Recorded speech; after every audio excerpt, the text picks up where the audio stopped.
Hi, I am Diamond McNellis, and I'm writing my essay about Renaissance humanism. And when I say Renaissance, I mean the Italian Renaissance.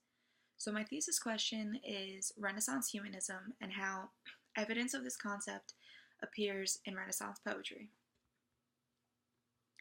I am organizing my essay into four different blocks or chunks.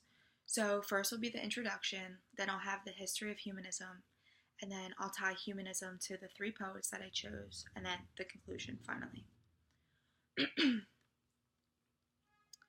The content really, in the beginning, I'll have the definition of humanism, which humanism is considered the movement of human beings, I would say, stop believing that they are divine beings and they really focus on themselves and their own individuality and their personal needs. There are different forms of humanism. There's Greek, medieval, Christian, scholastic, and Renaissance, which I will be focusing on. But it's important to mention all of these because they really build onto each other, and it's something that I like to call a domino effect. In the 14th century, which is the Italian Renaissance, there was a shift from the church kind of ruling society.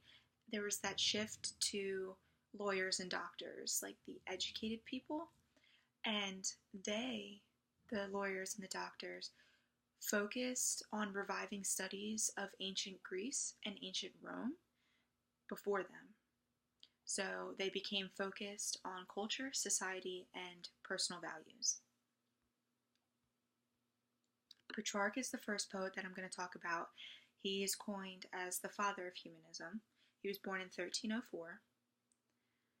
Next is Giovanni Boccaccio. He was born in 1313. Him and Petrarch were very close, and Boccaccio actually wrote the biography of the next poet that I'm going to talk about, which is Dante Alighieri. Dante is more widely known because he wrote the Divine Comedy, which is an epic poem. It's very long, and he was born in 1265, which is actually before those other two poets, and he's more known as starting the Renaissance, but the credit of humanism goes to Petrarch. The evidence that I'll use, I have multiple sources that I found, scholarly sources, and a couple of them include one guy, Siegel.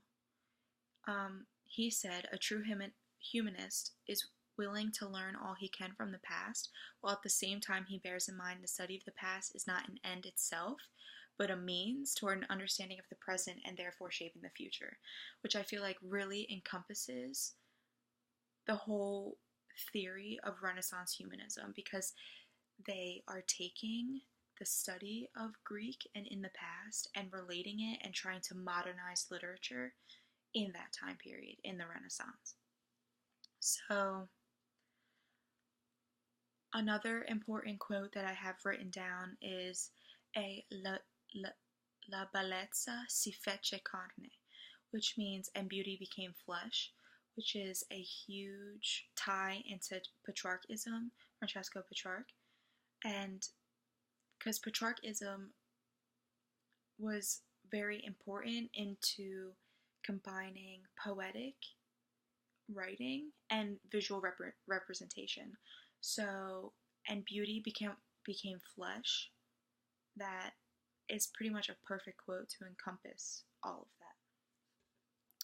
that. And Parini, the book that we've been reading throughout the semester, he says that the Renaissance was an era when learning of ancient poets and philosophers became suddenly available and interesting again. So this is just evidence building on that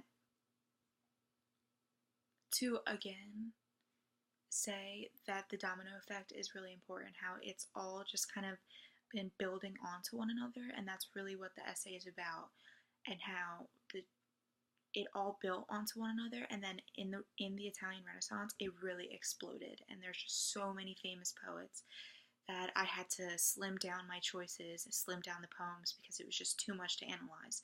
But there's so much there. It's really a golden period to really think about and to study. So in the conclusion, I'll just talk about that it was so important for these poets to be discussed because those are the staples. Those three poets, they're the staples of the Italian Renaissance and the Humanist movement. It just all ties in together.